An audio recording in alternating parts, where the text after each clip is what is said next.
Alors, je voudrais savoir si, parce que dans ce dossier, tant le récit des victimes que de certains témoins et le rapport de la commission d'enquête internationale, on a fait état de personnes mortes par électrocution. Est-ce que l'examen que vous avez eu à faire sur les corps qui vous avaient été déposés dans des camions militaires au niveau des deux morgues, est-ce que vous avez rencontré ces cas-là, des personnes mortes par électrocution? Oui, c'est bien possible. Pourquoi je les ai groupés dans les morts par asphyxie? Vous savez que ce soit des personnes qui ont eu une compression au niveau de la cage thoracique, donc cette compression a empêché les mouvements d'inspiration et d'expiration pour faire entrer de l'air dans les poumons et qui explique le manque d'air et l'hypoxie et la mort, soit aussi par électrocution, ça prête le même mécanisme mortel qu'on peut retrouver. Donc je suis tout à fait d'accord qu'il y a eu des cas.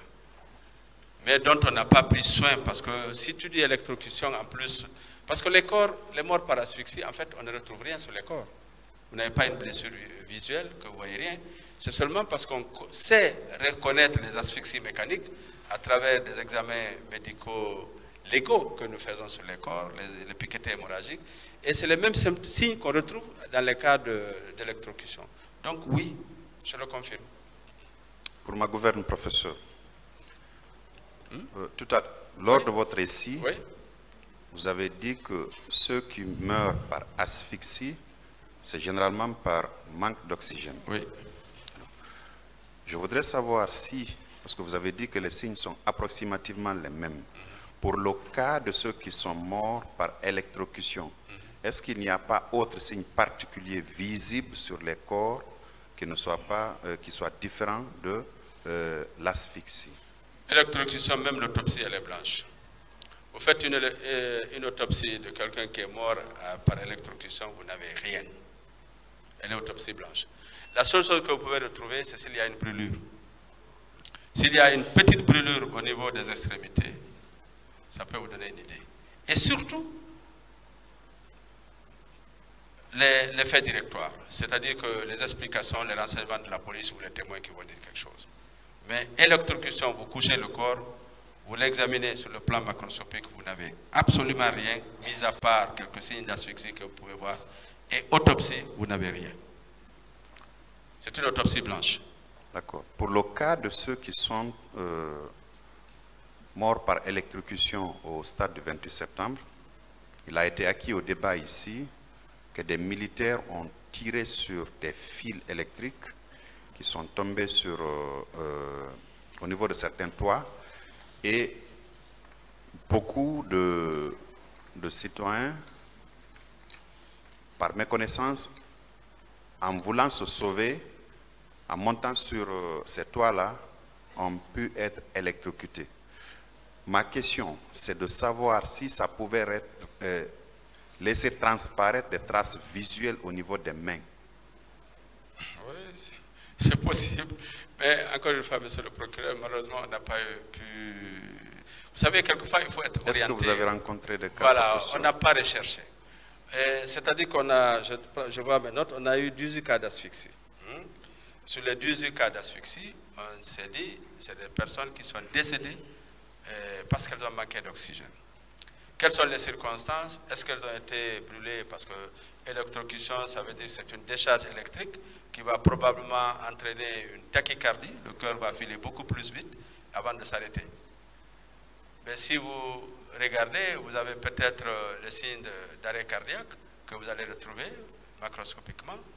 Et vous pouvez quelquefois ne même pas avoir de brûlure dans les cas d'électrocution là, parce que tu mets ta main, ça va. Mais encore, procureur, c'est une autopsie blanche. Et si on est orienté avant, on pourrait éventuellement rechercher, éventuellement quelques petites brûlures ou des lésions. Mais sinon, on les met dans le groupe des morts par asphyxie avec peu de signes visibles macroscopiquement.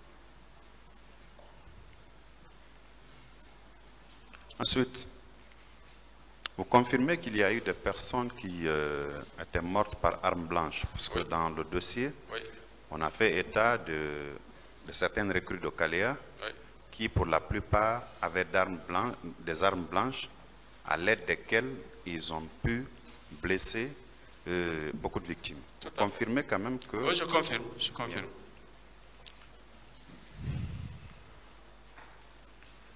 Est-ce qu'il y avait autres blessures d'autre nature que ça ne soit par des armes blanches, que ça ne soit des armes à feu? Est-ce qu'il y en avait d'autres? Bon, ce que j'ai pu observer, comme je vous ai dit, c'est les armes à feu. C'est les armes blanches, là où il y a les deux catégories. Il y a les instruments piquants tranchants, qui peuvent être des baïonnettes ou des couteaux. Il y a les instruments tranchants contondants, qui peuvent être des machettes.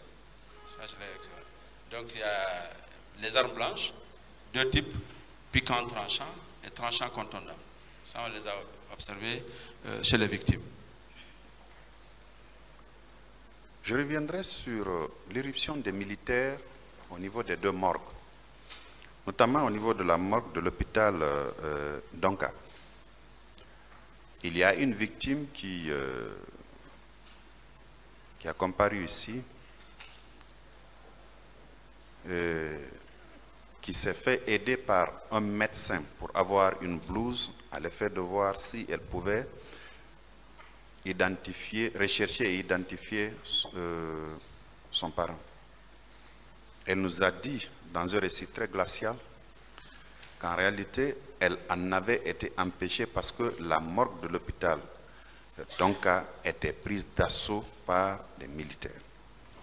Vous, qui étiez le responsable des deux morgues, Ignace Dine et Donka, le personnel que vous aviez déployé à Ignace Dine, c'était le vôtre, qui vous faisait des remontées périodiques, je suppose. Est-ce qu'on vous avait indiqué que les morgues étaient militarisées au point d'empêcher les citoyens d'avoir accès aux dites morgues pour identifier leurs parents? Bon, comme je vous ai dit, je sais très bien que toutes les deux morgues étaient surveillées par des militaires. Ça, je le sais. Je sais également que les militaires qui étaient arrêtés à la rentrée des deux morgues veillaient à ce que les gens ne rentrent pas à tout moment. Je crois qu'on avait même mis en place un programme d'entrée et de sortie pour examiner les corps. Et je sais qu'il y avait des difficultés naturellement d'accès pour le tout venant à la morgue. Et d'ailleurs, c'était ça l'esprit de la présence des militaires, mettre ici pour éviter que les gens ne rentrent et sortent n'importe comment. Maintenant, pour ce cas particulier, je ne peux rien dire. Elle a certainement raison, parce que si tu es en blouse, effectivement, on ne t'arrête pas. Je vous ai dit au début ici, quand moi je venais à Ignace à l'époque, sans ma blouse, mais j'étais arrêté. Mais quand je porte la blouse, on me laissait passer. Elle peut effectivement aller prêter une blouse, et puis voilà, venir passer et puis faire ce qu'elle est en train de faire. Je suis d'accord, ça c'est bien possible. Mais je n'ai pas l'information selon laquelle la morgue a été, je ne sais pas, pris d'assaut par des militaires pour venir récupérer les morgues. Honnêtement, je n'ai pas l'information. D'accord. Le même 28 septembre, quand vous avez reçu l'appel du service de santé des armées, vous êtes venu directement à l'hôpital Ignace Dine. Oui.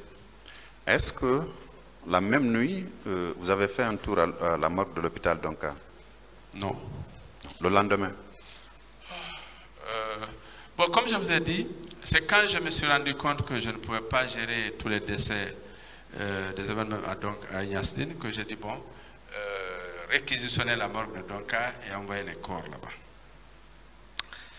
Le premier jour, le deuxième jour, maintenant le troisième jour, on avait déjà pris des dispositions avec la directrice de l'hôpital Donka et j'ai envoyé déjà une équipe pour la gestion des corps, comme je vous ai dit tantôt, le docteur Gabriel, qui s'est associé à l'équipe qui existe déjà à Donka, plus certains personnels de Donka.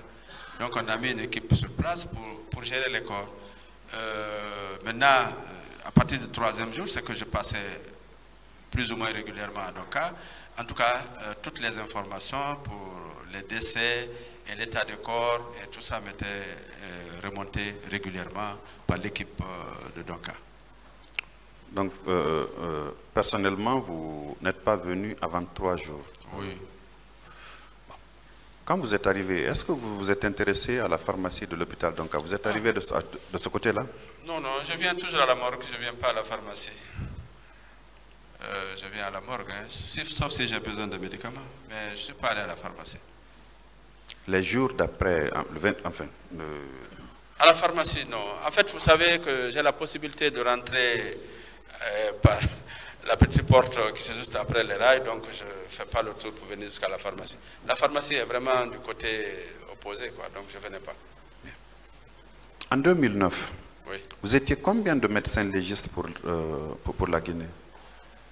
Bon, et vous savez que, alors, 2009, je pense que j'étais encore seul. C'est en 2016 que j'ai mis en place ce qu'on appelle le diplôme d'études de formation des spécialistes en médecine légale. Confirmez qu'en 2009, vous étiez seul. Oui, j'étais seul, mais j'avais... À votre avis, professeur, qu'est-ce qui explique, après ces crimes de masse-là, on a parlé de viol, il y a eu une centaine de femmes qui ont été violées. Qu'est-ce qui explique qu'on ne s'est pas adressé au seul médecin légiste que vous étiez pour examiner ces femmes victimes de viol et de violences sexuelles? Mais il faut demander au procureur. C'est le procureur qui me requiert, moi. C'est vous qui me faites travailler. Si je ne suis pas requis, d'abord je n'irai pas. Et on va me demander qu'est-ce que je viens faire ici. D'accord. Excusez-moi. Le procureur ne vous avait pas requis pour procéder à l'examen de tous ces corps, à l'examen que vous avez fait. Mais vous avez fait votre travail à vous, votre travail professionnel. Oui. Est-ce que vous ne pouviez pas faire la même chose? Parce que pendant ce temps, il y a des femmes qui se dirigeaient vers certaines cliniques de la place. Il y a des certificats médicaux qui sont versés au dossier, qui sont établis par le centre médical mère et enfant, établis par certaines structures sanitaires, dont des centres de santé, de Ratoma, je crois, et de Matam. Pendant ce temps, le monde savait qu'il y avait un médecin légiste. Pourquoi ça, professeur? Oui, ben, vous savez, la relation entre le médecin et le malade, c'est une relation de confiance et de conscience. Si le malade ne vient pas vers vous, il est très difficile d'abord, de dire non, venez, c'est moi qui dois vous examiner. Ça, c'est un. Et deuxièmement, ces femmes victimes de violences sexuelles s'adressent généralement en première intention aux centres de santé les plus proches. Elles vont à ce centre. Et troisièmement, il y a un élément que vous négligez, c'est que les avocats, ils envoient leur... Si par exemple ils sont commis par un avocat, l'avocat leur dit allez-y voir tel médecin. Ils vont là-bas. Moi, les quelques rares, peut-être si j'ai eu à l'examiner, c'est accompagné par un avocat qui me connaît, il dit oui, professeur Hassan, il faut voir et tout ça là. Mais si l'avocat dit vous allez partir à mère et enfant, ou vous allez entrer, la victime elle va partir où? Là, on l'a dirigée d'aller. Soit elle-même, de son propre chef, elle dit je vais voir tel médecin, parce que je le fais confiance, c'est mon médecin, je le connais, ou bien on l'oriente. Mais c'est très difficile pour un médecin légiste qui dit non, non, non, venez chez moi ici, n'allez pas là-bas. Déjà, ça pose un problème entre nous, médecins.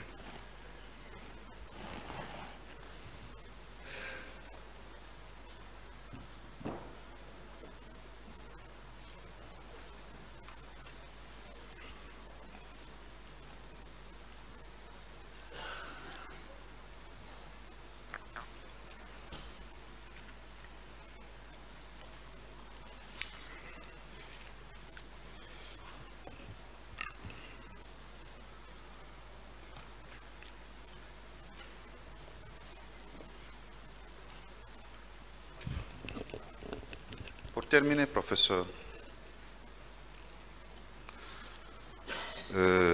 vous avez identifié certains corps formellement qui ont été restitués à leurs parents.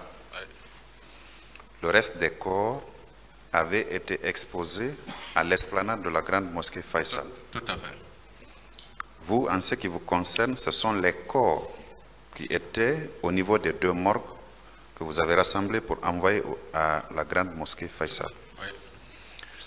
Rappelez-moi le chiffre, c'était combien? 27. 27. Oui.